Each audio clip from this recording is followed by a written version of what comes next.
اعوذ باللہ من الشیطان الرجیم پناہ مانگتا ہوں میں اللہ کی شیطان مردود سے۔ قل يا أيها الناس إن كنتم في شك من ديني فلا أعبد الذين تعبدون من دون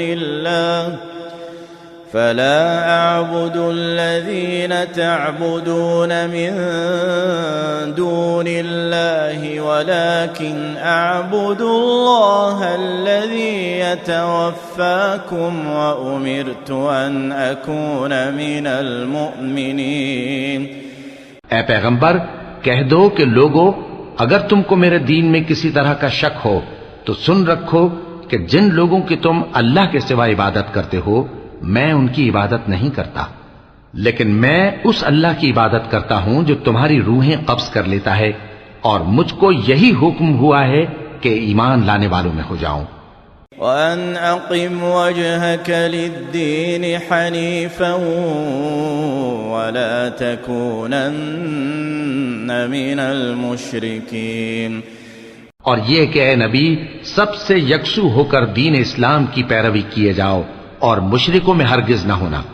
وَلَا تَدْعُ مِن دُونِ اللَّهِ مَا لَا يَنفَعُكَ وَلَا يَضُرُّكَ فَإِن فَعَلْتَ فَإِنَّكَ إِذًا مِّنَ الظَّالِمِينَ۔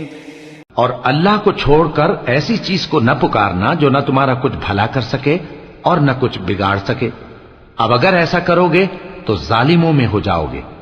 وَإِن يَمْسَسْكَ اللَّهُ بِضُرٍّ فَلَا كَاشِفَ لَهُ إِلَّا هُوَ وَإِن يُرِدْكَ بِخَيْرٍ فَلَا رَادَّ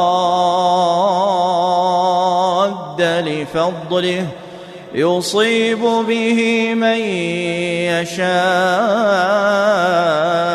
من عباده وهو الغفور الرحيم۔